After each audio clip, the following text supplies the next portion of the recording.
சின்ன மருமகள்ல அடுத்து நடக்க போதுன்னு வாங்க பார்க்கலாம்.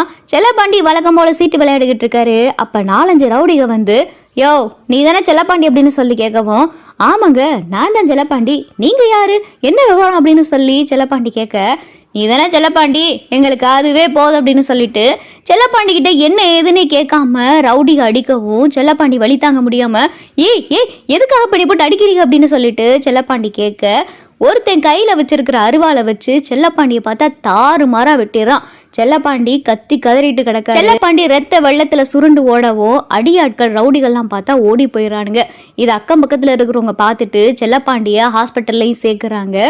உடனே தமிழுக்கு ஃபோன் பண்ணியும் சொல்றாங்க, உங்க அப்பாவை இந்த மாதிரி அடையாளம் தெரியாத ஆட்கள் சரமாரியா வெட்டிட்டாங்க, உங்க அப்பா ஆஸ்பத்திரியில் இருக்காரு அப்படின்னு சொல்லி தமிழுக்கு ஃபோன் வரவும், தமிழ் இதை கேட்டுட்டு பதறி அடிச்சு ஹாஸ்பிட்டலுக்கு போறாங்க. அங்கே போனா செல்லப்பாண்டி ரொம்ப சீரியஸான கண்டிஷன்ல இருக்காரு அப்படின்னு சொல்லிட்டு டாக்டர் சொல்றாங்க.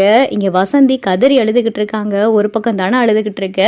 மா என்னம்மா எப்படி மாச்சு அப்படின்னு சொல்லிட்டு தமிழ் கேட்க, தெரியலடி, வழக்கம் போல சீட்டு விளாடுறேன்னு சொல்லிட்டு தான் போனாரு, யாரு என்னன்னே தெரியலையா, வேணுனுக்கே இவர்கிட்ட வந்து நீ தானே செல்லப்பாண்டி என்னையா ஏதியா அப்படின்னு சொல்லி ஏதோ வம்பளுக்கிற மாதிரி பேசினானுங்களாம். இவர் ஏதோ அமைதியா தான் சொல்லி பார்த்திருக்காரு.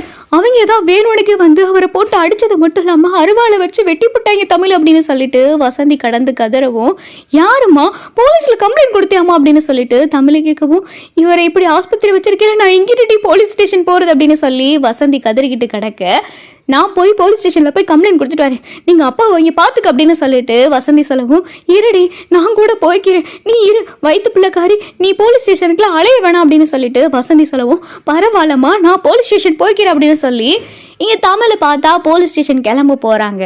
தமிழை போகிற வழியில் 4-5 பேர் நின்று பேசிக்கிட்டு இருக்காங்க. ஆனால் இருந்தாலும் இப்படி சேது பண்ணவே கூடாதியா, 1000 தான் இருந்தாலும் தன் பொண்டாட்டியோட அப்பாவாச்சே, சொந்த மாமனாரை இப்படி ஆளை வச்சு அருவாளை வச்சு வெட்ட சொல்லி இப்படி அந்த நிலைமைக்கெல்லாம் ஆளாக்குவாங்க, சேதுவுக்கு இருந்தாலும் மனசாட்சியே கிடையாது அப்படின்னு சொல்லி அரசல் புரசலா பார்த்தா செல்லப்பாண்டியை வெட்ட சொன்னது சேதுதான் அப்படின்ற மாதிரி எல்லாரும் பேசிக்கிட்டு இருக்க, இது தமிழோடைய காதலையும் விழுகுது. இதை கேட்டுட்டு தமிழ் பயங்கரமா கோபப்படுறாங்க. அப்ப இதுக்கெல்லாம் காரணம் அவர் தானா அப்படின்னு சொல்லிட்டு தமிழுக்கு ஒரு பக்கம் தோணுது. இன்னொரு பக்கம், இல்லையே இப்படியெல்லாம் செய்யக்கூடியவர் கிடையாது, 1000 தான் கோபம் இருந்தாலும் அதை ஏன் மேல காட்டு வரை தவிர இப்படி அடியாட்களெல்லாம் வச்சு அப்பாவை வெற்ற அளவுக்கு அவர் போக மாட்டாரு அப்படின்னு சொல்லிட்டு இங்கே தமிழுக்கு மனசாட்சி ஒரு பக்கம் சொல்ல, இருந்தாலும் தமிழுக்கு மனசு கேட்க மாட்டேங்குது. போலீஸ் ஸ்டேஷன் போகிறாங்க. சார் ஒரு கம்ப்ளைண்ட் கொடுக்கணும் அப்படின்னு சொல்லிட்டு தமிழ் சொல்லவும், என்னம்மா என்ன பிரச்சனை அப்படின்னு சொல்லி ஸ்டேஷனில் கேட்குறாங்க. சார் என் அப்பா செல்லப்பாண்டி, என் பேர் தமிழ்ச்செல்வி, நான் ஃபஸ்ட் இயர் ஸ்டூடெண்ட், மெடிக்கல் காலேஜில் படிச்சுக்கிட்டு இருக்கேன். எங்கள் அப்பாவை 4-5 ரவுடி ஆட்கள் வெட்டிட்டாங்க சார். இப்போ எங்கள் அப்பா சீரியஸான கண்டிஷனில் ஹாஸ்பிட்டலில் இருக்காரு, நீங்கள் கண்டிப்பாக இந்த கேஸை எடுத்தே ஆகணும் அப்படின்னு சொல்லிட்டு தமிழ் சொல்லவும், சரிம்மா கம்ப்ளைண்ட் எழுதி கொடுத்துட்டு போ அப்படின்னு சொல்லிட்டு ஸ்டேஷனில் தமிழ் பேசிக்கிட்டே இருக்கையில் இங்கே தமிழுக்கு ஃபோன் வருது வசந்திக்கிட்ட இருந்து. தமிழ் அப்பா அப்பா அப்படின்னு சொல்லிட்டு இங்கே வசந்தி கடந்து கதறவும், என்னம்மா என்ன ஆச்சு அப்படின்னு சொல்லிட்டு தமிழ் கேட்க, அப்போ ரொம்ப சீரியஸாக இருக்காருடி, டாக்டர் ஒன்றும் பண்ண முடியாதுன்னு சொல்லிட்டாங்க அப்படின்னு சொல்லிட்டு வசந்தி கடந்து கதறவும், என்னம்மா சொல்கிற அப்படின்னு சொல்லி தமிழ் கேட்க, நீ உடனே ஆஸ்பத்திரிக்கு வாடி அப்படின்னு சொல்லிட்டு இங்கே பார்த்தா தமிழ்கிட்ட சொல்லவும், சார் நான் ஹாஸ்பிட்டலுக்கு போகிறேன், என் அப்பா ரொம்ப கிரிட்டிக்கலாக இருக்காரா அப்படின்னு சொல்லிட்டு தமிழ் ஸ்டேஷனில் கம்ப்ளைண்ட் கொடுத்து கிளம்ப போகையில் அப்போதான் இன்ஸ்பெக்டர் கேட்குறாரு, ஏமா நில்லுமா ஒரு நிமிஷம் அப்படின்னு சொல்லிட்டு இன்ஸ்பெக்டர் சொல்லவும், உனக்கு யாரு மேலேயாவது சந்தேகம் இருக்காமா அப்படின்னு சொல்லி இன்ஸ்பெக்டர் கேட்கவும், எனக்கு சார் எனக்கு அப்படின்னு சொல்லிட்டு சேது பேரை சொல்லுவோமா வேணாமா அப்படின்னு சொல்லி தமிழ் யோசிக்கிறாங்க. சரி சொல்லிடுவோம் அப்படின்னு சொல்லிட்டு, சார் எனக்கு ஒருத்தவங்க மேலே சந்தேகம் இருக்குது சார், சேதுபதி அமைச்சர், முன்னாள் அமைச்சர் ராஜாங்கம் அவருடைய மகன் சேதுபதி, அவர் மேலே எனக்கு சந்தேகம் இருக்குது சார். எனக்கும் உங்களுக்கும் குடும்பத்தில் சில பிரச்சனை சார், அவர் என்னுடைய கணவர், எங்கள் பிரச்சனையினால அவர் என் மேலே இருக்கிற கோபத்தை பயன்படுத்தி எங்கள் அப்பாவை அவர் இப்படி செஞ்சிருப்பாரோன்னு எனக்கு ஒரு சந்தேகம், என்னுடைய சந்தேகத்தின் பேரில் அவருடைய பேரை சொல்கிறேன், நான் இப்போ கிளம்புறேன் அப்படின்னு சொல்லிட்டு தமிழ் சேதுவோடைய பேரை சொல்லிட்டு அங்கேருந்து கிளம்ப ஸ்டேஷன்ல இருந்து இன்ஸ்பெக்டர் விசாரிக்க அனுப்புகிறாரு.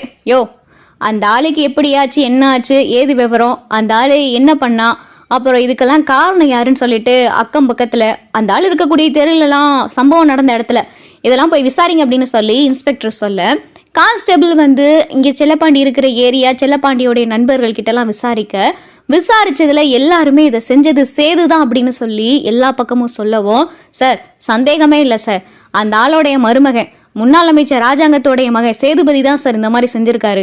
எல்லா பக்கமும் விசாரிச்சு பார்த்ததுல அந்த ஆள் தான் இந்த மாதிரி செஞ்ச மாதிரி சில பேச்சுவார்த்தைகள்லாம் வந்துகிட்டு இருக்கு சார் அப்படின்னு சொல்லி கான்ஸ்டபிள் சொல்ல, சரியா அப்ப அந்த ஆளை போலீஸ் ஸ்டேஷனில் கூப்பிட்டு விசாரிச்சலாம் அப்படின்னு சொல்லிட்டு இன்ஸ்பெக்டரும் சொல்லிக்கிட்டு இருக்கு.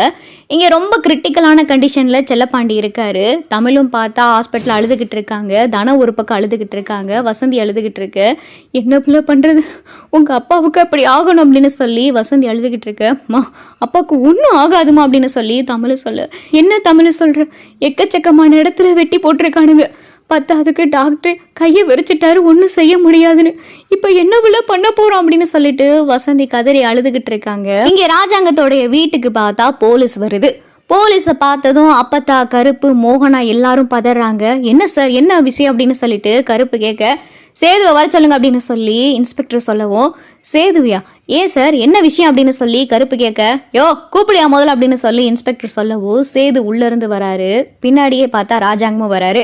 சேது ஸ்டேஷனுக்கு நடங்க அப்படின்னு சொல்லிட்டு இன்ஸ்பெக்டர் சொல்லவும், என்ன சார் என்ன எதுனே சொல்லாம ஸ்டேஷனுக்கு கூப்பிடுறீங்க அப்படின்னு சொல்லிட்டு சேது கேட்க, செல்லப்பாண்டின்றவரை நீங்க ஆட்கள் அனுப்பி வெட்டுனதாகவும் அவர் இப்ப ரொம்ப கிரிட்டிக்கலான கண்டிஷன்ல ஹாஸ்பிட்டல்ல இருக்காரு, அவருடைய பொண்ணு தமிழ்ச்செல்வி உங்க பேர்ல கம்ப்ளைண்ட் கொடுத்திருக்காங்க, ஸ்டேஷனுக்கு நடங்க அப்படின்னு சொல்லிட்டு இன்ஸ்பெக்டர் சொல்லவும் ஈஸ்வரி பார்த்தா அப்படியே மனம் குளிர்ந்து போய் சிரிச்சுக்கிட்டு இருக்கு.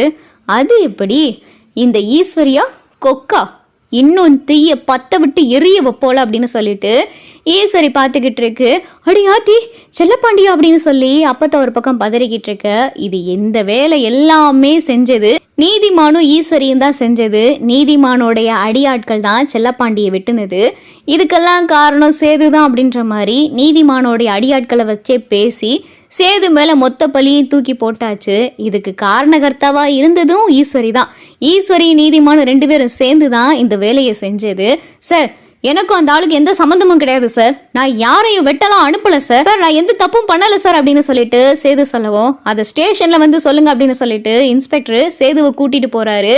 ஐயா ராசாங்கம் என்னையா பார்த்துக்கிட்டு சும்மா நிக்கிற அப்படின்னு சொல்லிட்டு இங்க பார்த்தா அப்பத்தா பதற, சார் இன்ஸ்பெக்டர் எதா இருந்தாலும் பேசிக்கலாம் அப்படின்னு சொல்லிட்டு ராஜாங்க சொல்லவும், சார் நீங்க முன்ன மாதிரி அமைச்சர் கிடையாது, நீங்க இப்போ ஒரு சாதாரண மனுஷன்தான், நீங்க என்ன சொன்னாலும் அதை கேட்டுக்கிட்டு இருக்க முடியாது, நீங்க முன்னாள் அமைச்சர்ன்றதுனால இந்த அளவுக்கு பேசிக்கிட்டு இருக்க அப்படின்னு சொல்லிட்டு இன்ஸ்பெக்டர் சேதுவை கூட்டிட்டு போயிடறாங்க. வீட்டில் இருக்கிற எல்லாரும் பதறிக்கிட்டு இருக்காங்க. மோகனா, அப்பத்தா, மலரு, ராஜாங்க எல்லாரும் கடந்து பதற ஈஸ்வரி எல்லாத்தையும் சந்தோஷமா பார்த்துக்கிட்டு இருக்கு. முதல்ல அப்பன் ஜெயிலுக்கு போனா, இப்ப மகன் ஜெயிலுக்கு போறான். அடுத்தடுத்து இப்படி உங்க நிம்மதி எல்லாம் செதறணும், அதை இந்த ஈஸ்வரி பார்த்து சிரிச்சு ரசிக்கணும் அப்படின்னு சொல்லிட்டு ஈஸ்வரி மனசுக்குள்ள நினைச்சுக்கிட்டு இருக்கு. ஐயா பெரிய மந்த சீலகாரி கருப்பு, இந்த வீட்டுல என்ன நடந்துகிட்டு இருக்கு? முன்னாடி என் மகன் ஜெயிலுக்கு போனா, இப்ப என் பேரன் ஜெயிலுக்கு போறான், இந்த வீட்டுல அடுத்தடுத்து கெட்டதா நடந்துகிட்டு இருக்கே.